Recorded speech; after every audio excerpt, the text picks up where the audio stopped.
There's a kind of silence most people never speak of, not the silence of a quiet room or a sleeping forest, but the silence inside the soul when all the noise has collapsed and you feel nothing. Not peace, not calm, just stillness that tastes like surrender. And sometimes in that stillness, a decision hangs on the edge like dew on the lip of a leaf. That moment, seconds before someone chooses whether to keep going or let go, is sacred ground. It's not just mental or emotional, it's spiritual. It's the place where life and eternity almost shake hands. And today, gently and humbly, we're going to walk there together. I remember a young man, let's call him Adam, who sat on the floor of his bedroom one evening with a bottle of pills in his hand and tears drying on his face. He wasn't angry. He wasn't even crying anymore. He just felt empty, invisible, done. And then for some reason, his dog nudged the door open and lay down beside him. No barking, no drama, just presence. And in that moment, something shifted. Adam didn't explain it as a voice from heaven or a sudden miracle. Just a pause, a breath. Enough space for him to think, maybe I don't have to do this tonight. This video isn't about trauma or tragedy. It's about those strange, sacred seconds that come right before the story could have ended, but didn't. And what happened inside the heart, inside the mind, and inside the soul when the darkness whispered but didn't win. Maybe you've never been there. Maybe someone you love has. Or maybe you're closer than anyone knows. But no matter your story, there's something here for you. Because these stories, these moments teach us something breathtaking, that even at our lowest, we are not beyond the reach of grace. You see, the Bible never hides pain. It doesn't pretend life is easy. Elijah asked God to take his life under a broom tree. Jonah begged for death and despair. Even Jesus, sweating blood in the garden, cried out under the weight of sorrow. This isn't a faith that silences struggle. It's a faith that sits with it. And so today, as we explore what people feel in those last seconds before they nearly gave up, we're not here to shame, to lecture, or to dramatize. We're here to understand, to honor, to listen, and to speak light into the places that still feel like night. You'll hear about moments when time slowed down, when a stranger called, when a verse echoed, when a memory surfaced, when something small made all the difference. And you'll realize these aren't just stories of survival. They're stories of divine interruption, because behind every almost goodbye is a deeper invitation. Stay. Hope is not gone. You are not alone. So if you're watching this with tears in your eyes or with someone in your heart, stay with me. Let's take this journey slowly. Let's light a lantern for the ones still walking in shadow. Let's learn from those who didn't let the silence have the final word. Because this isn't the end of the story. Not for them and not for you. Part 1. The Silent Storm. When despair hides behind the smile, you'd be surprised how many people you pass each day who are carrying a storm inside, yet they've learned to smile with practiced grace. They go to work. They laugh at jokes. They ask you how your weekend was. And yet somewhere beneath that calm surface, a quiet ache hums like distant thunder. It's not always the ones who cry out loud. Often it's the ones who say, I'm fine, the fastest. The ones who make sure you feel better when they are breaking. That's what despair looks like when it hides. It doesn't always come with tears. Sometimes it comes with silence so thick it's mistaken for strength. Take Melissa, for example. To her co-workers, she was the cheerful woman who brought muffins on Fridays and sent out motivational emails. She was quick with a compliment, always eager to help, but inside Melissa was exhausted. Not from work, but from pretending she was okay. Her marriage had quietly crumbled. Her mother had passed unexpectedly. She was drowning in loneliness, but nobody knew it, because Melissa smiled. Melissa kept it all together. Until one evening in the quiet of her kitchen, she almost gave in. What makes despair so dangerous is not just its intensity, it's how invisible it can be. In a world that moves quickly and speaks loudly, internal pain becomes easy to overlook. People get praise for being resilient when they're really just alone. And the enemy, clever as always, whispers, lies into that silence. You don't matter. No one would notice. You're a burden. Those lies grow roots when no one sees the pain behind the performance. Spiritually, this is not new. In the book of Psalms, David writes, "Why, my soul, are you downcast? Why so disturbed within me?" That's a man who knew how to lead armies and write songs, yet still found himself swallowed by despair. The difference is, David brought it into the light. He talked to God about it. He didn't hide it behind royal robes or poetic verses. He wrestled, he wept, and he worshiped in the midst of the storm. We need to stop assuming that silence means strength or that a smile means someone isn't struggling. Often the people most at risk are the ones no one would suspect. They're the ones always asking how you're doing. They're the ones who get things done and never complain. But inside, they may be begging for someone to notice, someone to ask, "No, really, how are you?" If you're watching this and you've felt that way, like you've become too good at hiding, it's okay to admit it. You weren't made to carry the weight alone. God didn't design us to mask our pain. He designed us to be seen, known, and loved in our most vulnerable places. There's no shame in hurting, but there is danger in hurting silently. So here's the lesson. Check on the strong ones. And if you're the strong one, be honest enough to let someone check on you. Because when despair hides behind the smile, the first step toward healing is letting the mask slip. Next, we'll step into the most fragile moment of all the seconds before everything nearly ended. The moment when time seems to stop and the soul hovers between goodbye and grace. Let's walk there together. Part 2, seconds before the breaking point. What the heart really feels. There is a sacred stillness in the seconds before someone almost says goodbye to the world. It's not dramatic. It's not like the movies. More often, it feels like time slows to a whisper. Everything narrows down to one aching point, like standing at the edge of a cliff you never meant to climb. For some, it's chaos inside. For others, it's an eerie quiet. But what they all describe, whether with trembling voices or healed hindsight, is a sense that something inside had reached its end. Not always the end of life, but the end of strength, the end of pretending, the end of believing things could get better. Joshua was 22. He sat on the edge of his dorm bed one night, staring at a bottle of sleeping pills. He wasn't angry or crying. He just felt done. He couldn't explain it. His grades were fine. He had friends. But somewhere deep in his chest, the light had gone out. It wasn't that I wanted to die, he later said. It's that I didn't know how to keep living. That distinction matters, because what many people feel in those final moments isn't a desire to end their life. It's a desperate hope to end the pain. And when pain goes unspoken long enough, the mind begins to confuse silence with solution. In that fragile place, the heart races and the thoughts spiral. Not all at once, but like waves. A memory might flash, a childhood photo, a parent's face, a voice saying, "I love you." Then guilt creeps in. What will this do to them? Then shame follows, but they'll be better off. It's a war of lies disguised as logic. It feels like clarity, but it's distortion. This is the terrain of spiritual warfare too, where the enemy of the soul whispers just loud enough to sound like your own voice. You've tried everything. You're too much. You're not enough. It's time to disappear. But even there, in that impossible moment, something holy stirs. It may be faint, but many people describe a presence, a hesitation, like a phone buzzing, a tear falling, a knock on the door, or a scripture recalled.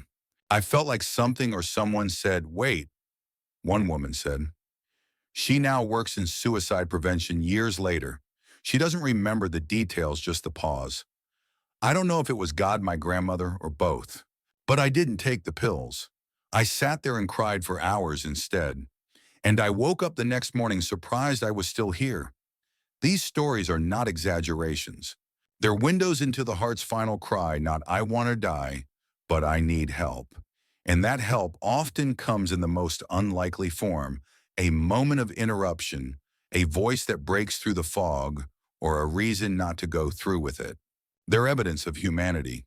And in those seconds, there is still space for mercy. God does not wait until we are strong again to reach for us. He meets us on the floor at the edge in the stillness. And he doesn't push us forward. He holds us. As we move forward, we'll explore what happens next when something unexpected interrupts the descent. When the hand of heaven reaches in quietly and hope slips back into the room. That's what we'll uncover in the next part, the miracle of divine interruption. Part 3, divine interruption. When something unexpected stops the fall. There are moments in life when something happens that feels too perfectly timed to be random, too gentle to be forced, and too powerful to be ignored. It arrives in the form of a pause, a whisper, a touch, or a sound. Often they slip quietly into the very seconds when someone is on the verge of giving up. And yet they carry the weight of heaven, not because they shout, and yet they carry the weight of heaven. Not because they shout, but because they arrive at just the right time. David was sitting in his car in a grocery store parking lot. He had already written the note. The engine was off. The world outside continued without knowing what was about to happen inside that small space. And then a grocery cart blown by the wind lightly bumped into his front bumper. Startled, David looked up. A woman passing by noticed him, paused, smiled, and said, "Are you okay?" It wasn't the question that saved him. It was the fact that someone saw him, really saw him. That cart, that smile, that moment, it was just enough. Later, David would say, "I didn't plan to be saved by a cart, but maybe God did." Divine interruptions are like that. They break the momentum of despair with something ordinary made holy. A dog scratching at the door, a child's unexpected laughter, or a song on the radio playing lyrics that hit too close to the soul. Even a verse you haven't read in years suddenly floats into memory. Psalm 34:18. The Lord is close to the brokenhearted and saves those who are crushed in spirit. Sometimes he just places something in the path that makes them stop. And that stop becomes salvation. For Maria, it was her daughter's baby blanket. And that stop becomes salvation. For Maria, it was her daughter's baby blanket. She hadn't touched it in years. But on the day she decided the pain was too heavy to carry, she accidentally knocked over an old box in her closet. The blanket spilled out. She sat down holding it and remembered the smell of her baby's skin, the first giggle and the night feedings. Something awakened in her. Not enough to erase the pain, but enough to delay the decision. That delay became an open door. She reached out to a friend and called for help. These moments don't always look like miracles, but they are. Because when despair is fully in motion, when the mind is set and the heart feels numb, even the smallest interruption becomes a life raft. God doesn't always shout to stop us. Sometimes he nudges. And that nudge, gentle as it may be, is divine. The lesson here is simple, but sacred interruptions are invitations. When something unexpected happens in your lowest hour, pay attention. That small delay or sudden moment of stillness might be heaven whispering, "Not yet, I'm still with you." You are still meant to be here. And if you've ever been interrupted like that, know this, it wasn't random. It was grace disguised as a moment. In the next part, we'll explore the deeper struggle that rages within those seconds, the lies that despair tells, and the truths that God wants us to remember. Because behind every fall is a story, but behind every pause, there is a voice calling us back to life. Let's step into that voice now and listen closer.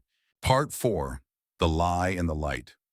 What darkness tells you what God says instead. In the quiet corners of pain, when someone feels the weight of sorrow pressing against their chest, a conversation begins inside. It's often unnoticed by those around them and barely recognizable even to the one hearing it. But this inner voice, this whisper in the dark, becomes louder when hope feels distant. It doesn't scream or demand. It simply lies with enough truth laced in to make it believable. These lies sound like you're too broken. You'll never be okay again. No one would miss you. And they don't show up as words. They arrive as feelings, thoughts, and impressions that wrap around the soul like chains. These are the lies of despair, and they are devastating, not because they're shouted, but because they're constant. They speak the language of finality. You've messed up too much. Everyone would be better off without you. You're the only one who feels this way. And slowly those lies become lenses that make the world look dimmer. The future feels unreachable. The heart starts to believe that maybe there's no more room for redemption. Maybe God isn't listening. Maybe this is the end of the road. But in that same space where those lies try to take root, there is another voice. It's quieter, not because it is weak, but because it doesn't compete with the noise. It waits and speaks in stillness. It says things like, "You are not alone. This is not the end. I still have a purpose for you." That is the voice of God, the light breaking through the darkness. Not demanding, but inviting. Not shaming, but restoring. Consider someone like Andre. After years of battling depression and guilt from a broken past, he sat on the edge of a bridge one night. He believed the lie that he had ruined too many things, that the people who loved him would heal faster if he was gone. But as he sat there ready to let go, he remembered a sermon from years ago. The pastor had said, "God will never stop pursuing you, even in your silence." That one sentence came back, not in a flash or thunder, but like a thread he couldn't let go of. He stepped back and walked home. That night he didn't find joy, but he found breath, and that breath became the beginning of healing. This is the lesson: lies grow stronger in isolation, but truth lives in connection. The moment you speak what you're feeling, the lie loses power. The moment you let someone into your pain, the darkness starts to thin. And even more, the moment you turn your heart toward God, even in a whisper, you find that He's already there speaking light. Scripture doesn't ignore suffering. It confronts it with promise. Isaiah 43:2 reminds us, "When you pass through the waters, I will be with you." Not if, but when. God never promised we wouldn't face the storm. He promised we wouldn't face it alone. As we continue, we'll shift focus toward what comes after that moment, the aftermath of almost. What people feel when they don't go through with it, and how the decision to stay often opens a door they never thought they'd walk through. Let's walk through it together. Part 5, the aftermath. What they felt when they didn't go through with it. There is something remarkably sacred about the moments that follow a decision not to end it all. They're not always triumphant. In fact, for many, they're quiet and confusing. Some feel relief, like a sudden exhale they didn't know they were holding. Others feel shame, wondering why they ever got so close. And still others sit in numbness, unsure of what to feel at all. But what becomes clear slowly and surely is that choosing to stay creates space for something new, something that cannot happen if the story ends too soon. When Mia chose not to step off that rooftop, she didn't feel instantly joyful. She felt exhausted. Her tears didn't dry up right away. She sat down, her legs shaking, and called her sister. "I don't know why I didn't do it," she told her voice low and broken. "But I didn't. And now I don't know what to do next." That phone call became her lifeline. It marked the beginning of therapy, the return to community, and the rediscovery of faith she had abandoned long ago. It didn't all happen in one day, but the fact that she chose not to go through with it changed everything. The truth is, surviving that moment doesn't mean the pain disappears, but it does mean something has shifted, a new page has been turned. And for many, what they feel afterward is a mix of fear and hope. Fear that it could happen again, but hope that maybe healing is possible. And what they discover in the days and weeks that follow is this pain is not the only thing waiting for them. There is help, there is community, and there is God present, not just in churches or sermons, but in long walks, hot meals, handwritten letters, and people who refuse to give up on them. James, a combat veteran, described it this way: "I felt like I was walking out of a burning house. My soul still smelled like smoke, but I was alive." He later joined a support group for men who had faced similar moments, and he shared something powerful with them. "I didn't realize how many people were waiting for me to come back. Not just family, but strangers, people I'd help later. I almost missed all of that." The aftermath is rarely a Hollywood ending. It's not all sunshine and music swelling in the background, but it's real, it's sacred. It's often where faith begins to grow roots, because after choosing to stay, many begin to ask, "Now what?" And that's where God begins to whisper, "Now, let me show you." The lesson here is this: not going through with it isn't weakness, it's courage. Not because the person suddenly felt strong, but because they chose to hope even without evidence. And that kind of choice, however trembling or temporary, is the soil in which restoration begins. In the next part, we'll explore how that journey continues, how one person's decision to stay alive becomes a ripple effect in the lives of others. Because what often follows survival is not just recovery, but purpose, a sense that their pain wasn't pointless and their story still matters. Let's step into that truth next. Part 6, From Surviving to Healing, the Long Road, the Sacred Work. Healing doesn't happen in a flash. It doesn't arrive like a sunrise that suddenly brightens everything. For those who've survived the darkest night of the soul, the moment they nearly ended it all, healing often begins as a whisper, a flicker, a barely their light. It is a path, not a destination. And that path, though winding and slow, becomes holy ground. Because every step forward is a declaration: I'm still here. I'm still trying. I'm still being remade. After the crisis has passed and the immediate danger is gone, there comes a quiet reckoning. Survivors often find themselves asking now what they may feel unsteady, as if life is fragile glass that could shatter at any moment. But here's the truth: they've already walked through fire. They have faced the edge and chosen to return. That choice doesn't erase the pain, but it reshapes the future. Rachel's journey shows us what that looks like. A year after her suicide attempt, she still has days where anxiety tightens her chest like a vice, but those days are fewer now. She journals, takes long walks with her golden retriever, and prays in whispers when the fear creeps in. And every Friday afternoon, she volunteers at a shelter for women in crisis. It doesn't fix everything she says, but it reminds me that my life still has something to give. Rachel's healing isn't loud, it's faithful. And that faithfulness, day after day, is where the sacred work of restoration happens. Healing is not just about removing the wound, it's about learning to live with the scar. Scars tell stories not of defeat, but of survival. They remind us of what was broken and what was rebuilt. For some, therapy becomes a sanctuary. For others, the church community offers a lifeline. For many, it's the slow uncovering of their own voice, learning how to speak what once was buried. And through it all, God remains close. He doesn't wait for the healing to finish before he draws near. Psalm 147:3 says he heals the brokenhearted and binds up their wounds. Not ignores them, not criticizes them. He binds. He mends. He walks beside the weary, not behind or above them. And in those moments when progress feels invisible, when old thoughts try to creep back in, he whispers, keep going. I'm still here. The lesson here is that survival is the first miracle. Healing is the second, and both matter. Both deserve to be honored. The long road is not something to fear. It's a road paved with grace, courage, and the quiet work of becoming whole again. It requires patience. It invites help, and it deserves celebration even when the steps feel small. In the next section, we'll look at how healing transforms not just the person who survived, but the people around them. Because this journey, though deeply personal, is never walked alone. The light that once barely flickered can grow into a flame that lights the way for others. Let's explore that ripple effect of grace and how staying alive can become someone else's answered prayer. Part 7, The Battle Beneath, when mental health and spiritual warfare collide. There is a battle most people don't see. It isn't fought on streets or in courtrooms, but deep within the human soul.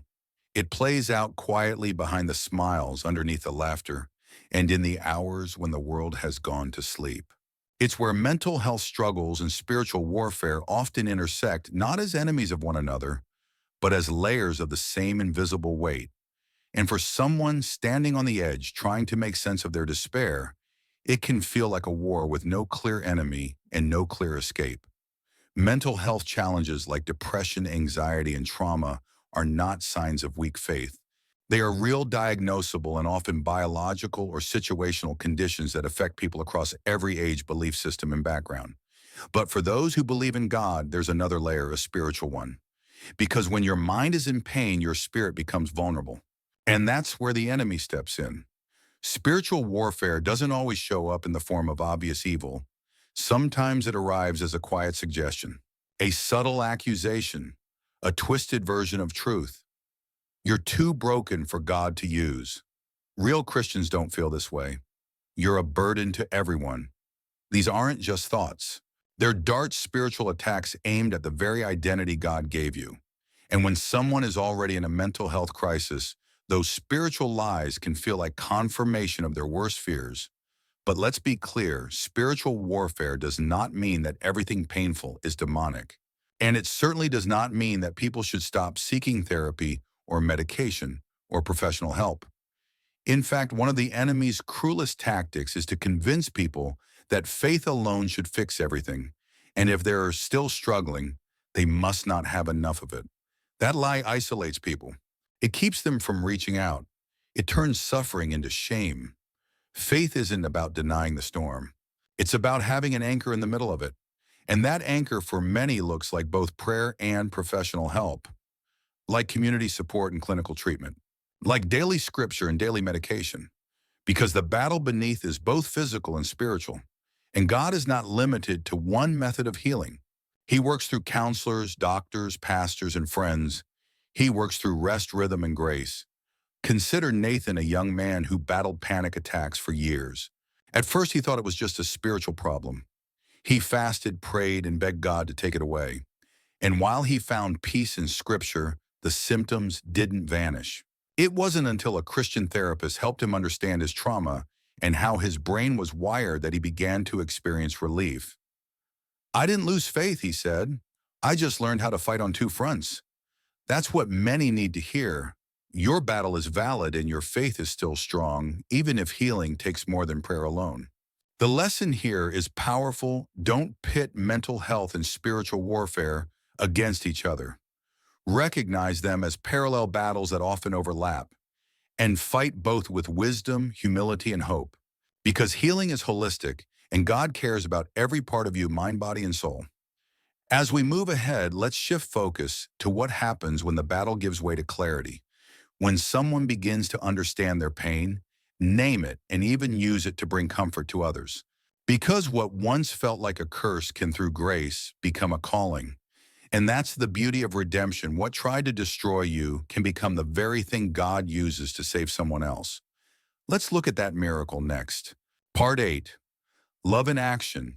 What friends, family, and faith communities can do. No one walks through darkness alone. Not really. Even when someone feels isolated or forgotten, there are people on the edges of their story, friends, family, pastors, mentors, and strangers, whose presence or absence can make all the difference. And while we often feel helpless when someone we love is struggling, the truth is that love in action is one of the most powerful tools God gives us. It doesn't have to be loud or flashy. It simply has to be present, consistent, and real. Love in action begins with awareness. Sometimes we don't see the warning signs because we don't know what to look for. A withdrawn teenager, a coworker who used to laugh more, but now keeps their head down, a friend who always cancels plans, but never explains why. These shifts aren't always dramatic, but they are significant. Paying attention is the first act of love. Next comes the courage to speak. You don't need the perfect words. You don't have to be a therapist or a pastor. A simple, heartfelt question like, "Hey, you've seemed a little different lately. Are you okay?" can open a door someone has been waiting for. And when they answer, listen. Not to fix, not to rush, just to be with them in it. Take Daniel and his roommate Jared. Jared noticed that Daniel was sleeping all day, missing classes and barely eating. At first, Jared thought it was just a phase, but something nudged him to say something. So one evening, without pressure or judgment, Jared said, "You don't have to talk if you don't want to, but I see you, and I'm here whenever you're ready." That sentence didn't change everything overnight, but it made Daniel cry for the first time in months. That was the beginning of healing. Love in action also means refusing to give up. People in pain may push others away, not because they want to, but because they believe they're unworthy of love. This is where consistent grace matters most. Showing up with a coffee, sending a text even when it goes unanswered, praying silently when you don't know what else to say. These gestures plant seeds that say you're still seen. You're still worth it. Churches and faith communities carry a sacred responsibility in this work. Not just to preach hope from the pulpit, but to embody it in small groups, phone calls, meals, and quiet prayers. The church must become a hospital, not a courtroom, a place where brokenness isn't punished but embraced, where tears are welcomed, not silenced, where people don't have to pretend to be okay to be accepted. The lesson is simple. You don't have to save anyone. That's God's job. But you can be a bridge, a voice, a hand, a reminder that even in the valley, they are not alone. Your presence could be the turning point in someone else's story. Now let's look ahead to how survivors, after walking through the fire, often become sources of light for others. Their scars become stories, their pain becomes purpose, and they learn how to live not just again, but more fully than before. We'll explore that next in the journey from hurt to hope. Part 9. The life they almost lost and the purpose they found. It's one of the most stunning patterns you notice when listening to those who almost ended their lives. Many of them, months or years later, describe a strange kind of awe when they look back. Not because the pain wasn't real or the darkness wasn't overwhelming, but because they now see how close they came to missing the very life they were born to live.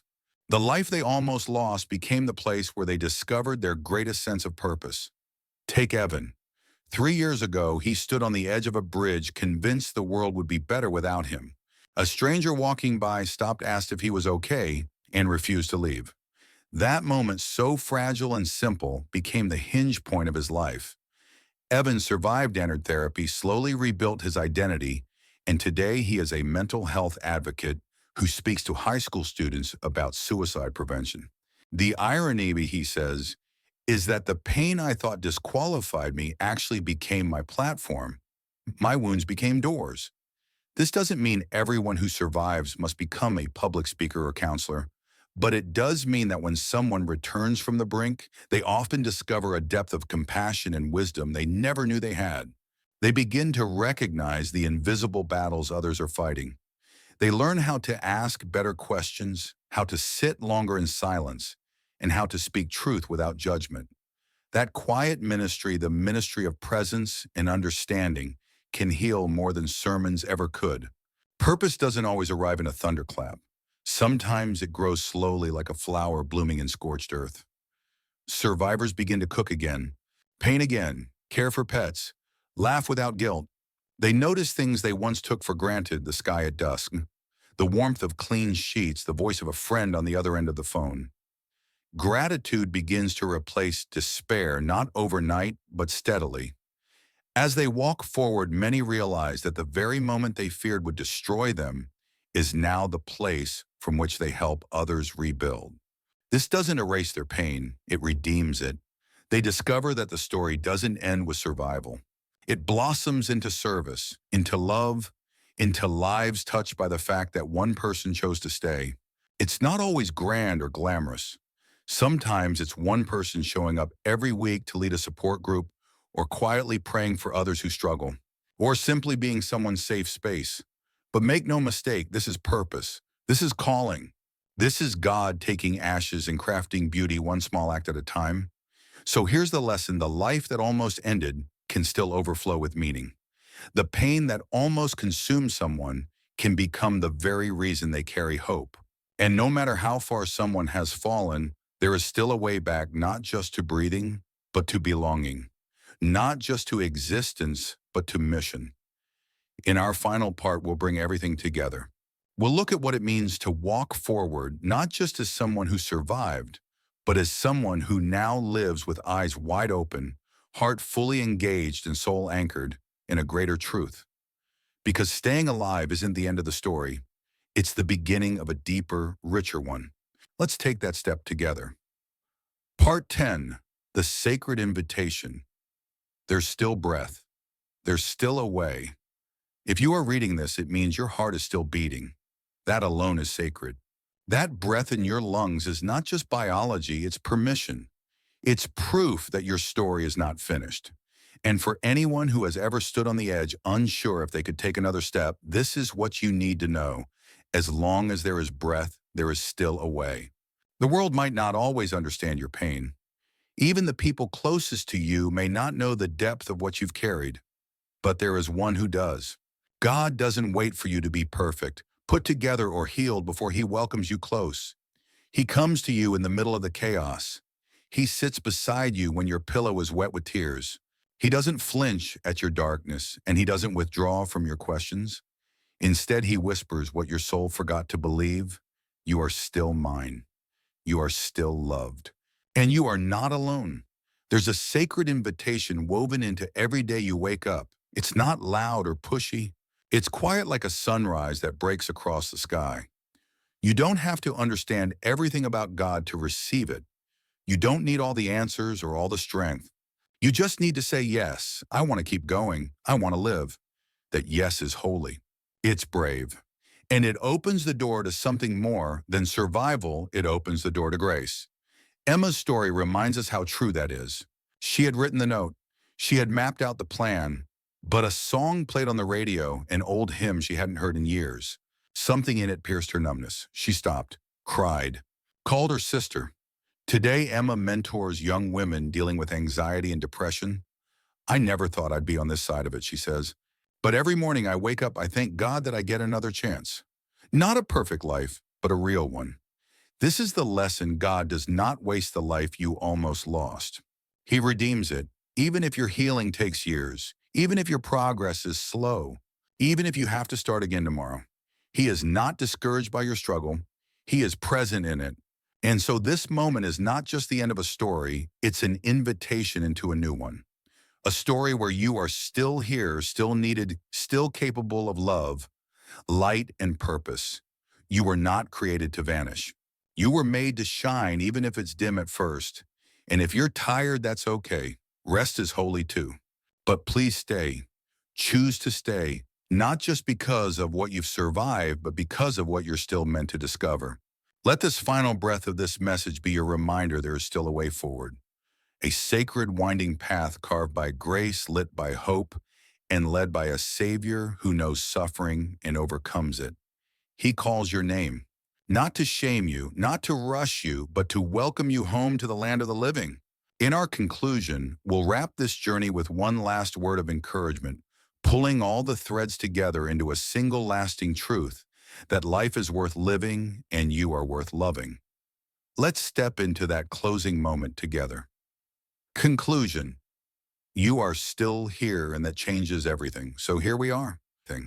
We've walked through stories of near goodbyes, stood at the edge with trembling hearts, and sat with the sacred silence of what almost was. We've explored the storm behind the smile, the seconds before surrender, and the miracle of a divine interruption. We've listened to the voices of those who stayed, those who wrestled with darkness and lived to tell a new kind of story. And now at the close of this journey, I want to leave you with something deeper than statistics or sentiments. I want to leave you with truth. You are still here. And that changes everything. Maybe you're the one who's carried a silent weight for years, who smiled in photos but cried behind closed doors. Maybe no one knows what you've survived. Not the panic attacks, the sleepless nights, the days when getting out of bed felt impossible. But you know, and more importantly, God knows, and He has not left you. You've heard that before, I'm sure, but let it land differently this time, not as a cliche, not as a line from a sermon, but as a lifeline, one hand reaching into the dark saying, there is still more for you, not just more pain. More life, more laughter, more healing, more mornings you never thought you'd wake up for. The beauty of staying is that you don't just survive, you begin to see. You start noticing what you once rushed past. The way sunlight touches your floor in the morning, the smell of coffee, the sound of someone saying your name with love. These aren't small things. They're sacred reminders that even in the ordinary, God is present. And yes, there will be days when you still feel broken. That doesn't mean you're back at the beginning. It means you're human. Healing isn't a straight road, it's a winding path, and every step counts. The grace of God is not just for your brightest days. It meets you in the messy middle, in the not yet okay, in the trembling but willing step forward. If you take nothing else from this message, take this. Your story is not over. You are not a burden. You are not a failure. You are not too far gone. You are loved. You are seen. And your life, yes, yours, is a thread in a greater story God is still writing. And if you let Him, He will take even the broken parts and build something beautiful. So as this video closes, don't close your heart. Let this be a beginning, A soft but steady choice to stay, to reach out, to talk, to ask for help, to breathe deeper, to hope again. You don't have to do it alone. We're with you, and more importantly, He is with you, Emmanuel God, with us even in the valley. If this message spoke to your heart, would you take a moment to share it? There's someone else who needs to hear that staying is possible, that hope still lives, that their life still matters.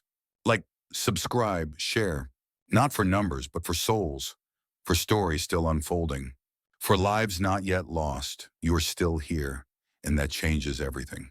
Let's keep walking one sacred step at a time.